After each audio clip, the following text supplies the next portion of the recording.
All right, so here we are. We have completed our version of this citation sentence.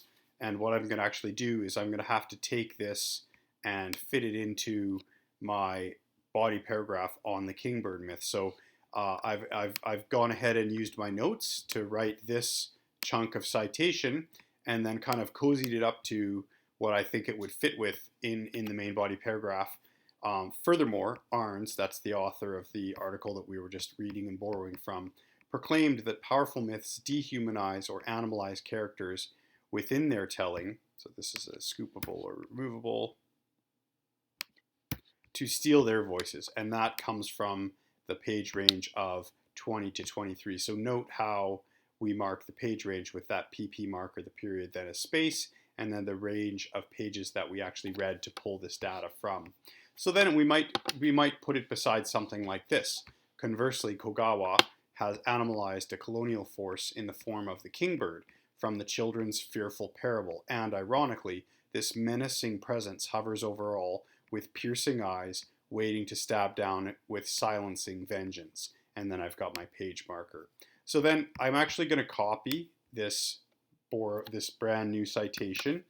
And I'm going to look for something similar to the section that I just wrote here in my main body paragraph, because then hopefully we'll be able to seamlessly fit it into our existing main body paragraph. So if we go up to the essay itself, this is the paragraph that I've written here, paragraph 3 on the kingbird. And then we see that, initially we're talking about Humpty Dumpty. It kind of sets it up. But now here we come to the final bit, which is talking about the kingbird metaphor, or the kingbird parable. So their destination is the hunting grounds of the kingbird. Once again, Kogawa wields her craft with the cutting skill of a samurai sword master. The children themselves create this final telling parable of a kingbird that is the master and controller of the aviary world. Both judge and executioner, this dark hovering figure, awaits the telling of dissentful words, and then strikes with the power of a god, cleaving the victims' tongues in twain, removing their power of speech and therefore protest. So it'll actually fit quite excellent into this section here. So we're going to go, and then we're going to put it into the right size, which is 15, I believe. Yeah.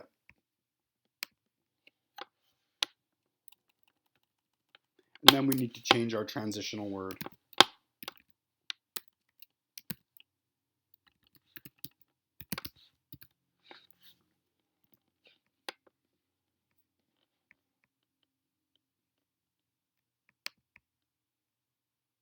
And we'll need something to kind of smooth the way into the next idea.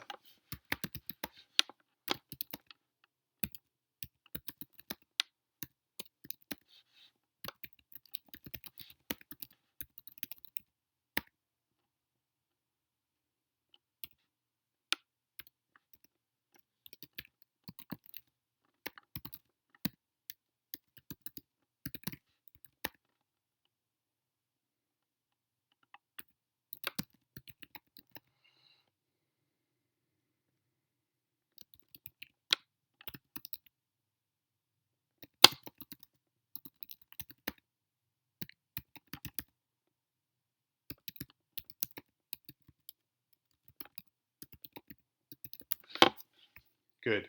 So now if we read it, so their destination is the hunting ground of the kingbird. So that's the idea sentence that kind of sets up our augmented triad. And then we can see that our first citation is going to come from this new outside source that I've grabbed to fill out my source list, this fifth and final source.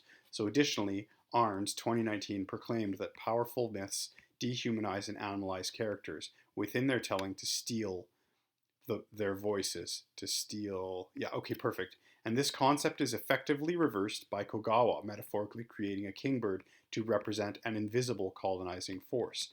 And then we've got the new transition, or this existing transition here. Once again, Kogawa wields her craft, and we move into the next bit. It reads quite seamlessly. So this is part of the essay writing process, where you do use your transitions very strategically to make things fit and work together.